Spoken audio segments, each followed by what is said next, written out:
Hello friends. I think I've done one or two of these in the past.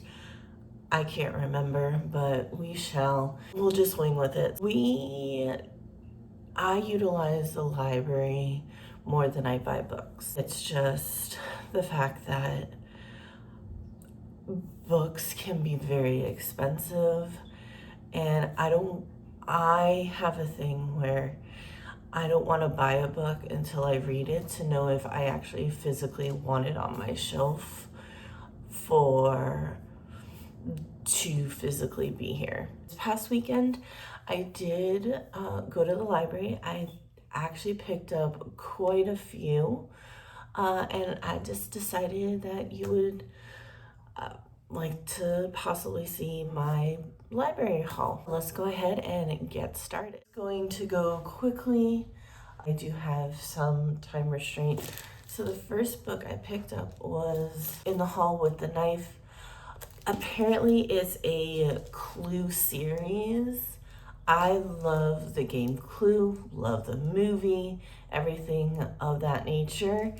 And apparently there's multiple of these. And so I can't wait to dive in.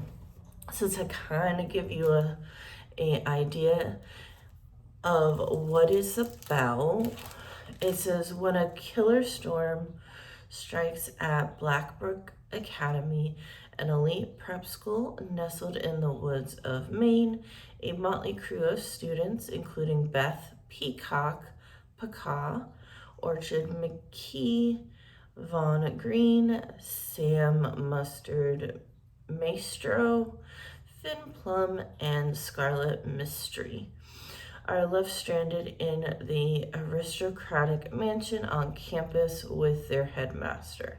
Hours later, his lifeless body is discovered in a pool of blood. With this group of students, nothing is as it seems, and everyone has a motive for murder.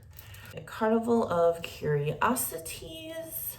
Victorian London, where traveling sideshows are the very pinnacle of entertainment, there is no more coveted ticket than Ash and Patronus's Carnival of Curiosities. Each performance is a limited engagement, and London's elite bravely dare the dangerous streets of Southwark to witness the carnival's astounding established of marvels. For a select few, however, the real show begins behind the curtain. Rumors abound that the show's proprietor, Aurelius Ash, is more than an average magician. It's said that for the right price, he can make any wish come true. No one knows the truth of this claim better than Lucian the Lucifer, the carnival's star attraction. Born with the ability to create fire, he's dazzled spectators since he was a boy. So this sounds really cool. I have heard about tourist season from numerous booktubers. And this one is Cape Carnage is a seaside town of colorful houses, quirky shops, and an unusually high body count. With tourists comes trouble, and Harper Starling won't let anyone ruin her picture-perfect home. A skilled gardener with killer instincts, Harper protects her sanctuary and her aging mentor with a fading memory at any cost. Troublesome tourists don't check out of Carnage. They compost beneath Harper's award-winning flower beds. Super cool. The next one I picked up was Wolf Song, and then this one is about Oxnard Mathiasen was told what his father taught him a lesson. Ox wasn't worth anything, and people would never understand him. Then his father left.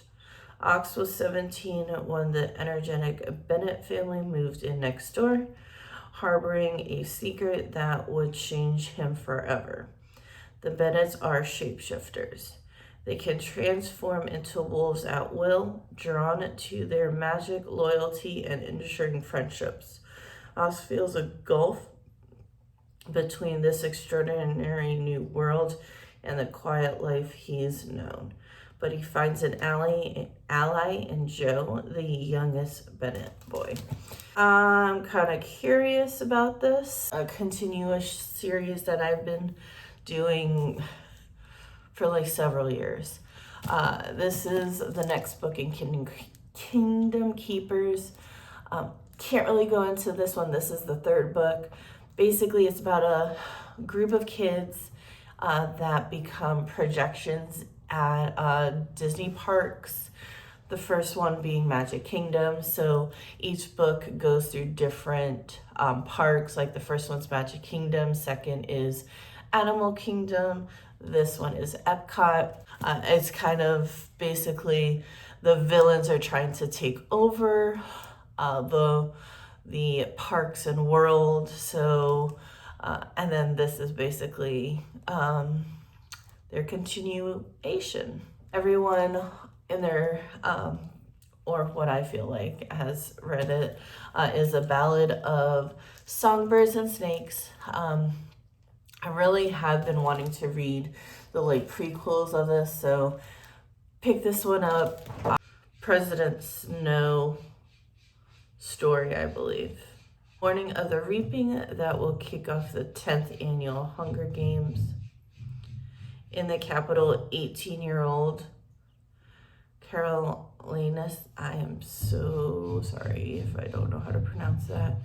Snow is preparing for his one shot at glory as a mentor in the games. The once mighty House of Snow has fallen on hard times, its fate hanging on the slender chance that he will be able to out-charm, outwit, and outmaneuver his fellow students to mentor the winning tribute. Yeah, this definitely portrays Snow's perspective and being a mentor. Next one I got is Iron Flame. I actually am doing a buddy read, so I did pick up the second book. Don't really know anything about this. I really don't want to read what this is due to it will give spoilers for Fourth Wing, which is the first book. But basically Fourth Wing is about Violet, and all her life she was being taught to become a scribe, which is kind of like bookkeeping, the library and the writing aspects, things like that. Well, the mother, who is not the greatest mom and shows zero affection, all of a sudden at the last minute says she needs to be a writer, and she is very fragile, and so she basically does not think she will make it, let alone have a dragon bond with her. The Fourth Wing is about her journey about that. Next one I got was volume 5 of Cat Gamer. If you have not known, basically it is about a girl who finds a cat, and she's a gamer, and so she kind of goes through raising this cat and treating it like a video game. It is super cute, such a quick read, and I cannot wait to continue. It was cute. It has a little cat in it.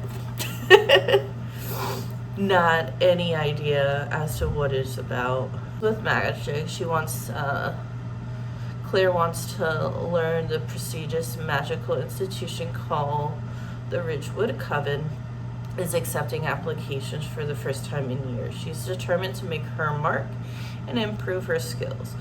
But first, Claire has to pass the Coven's rigorous application process. With the help of Edgar, her curmudgeonly rabbit neighbor Flufftops, her magical rival Swan, and a host of new friends, Claire is going to make works of art, summon ghosts, battle trolls, and even befriend death. This is volumes 1 through 6 of Lock and Key.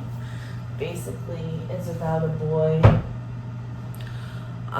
that grows in a manor, and all of a sudden he sees these like locks It is a Netflix TV show about a boy who finds a key and the doors transform all who dare to walk through them.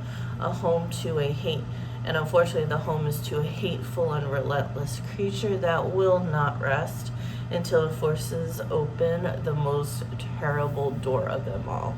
Basically this is this, and then it like continues. This is how much I got at the library. I do hope you enjoyed this kind of little video. Let me know if you've read any of the books that I hauled, and I do hope you have a good day. Until next time, bye guys.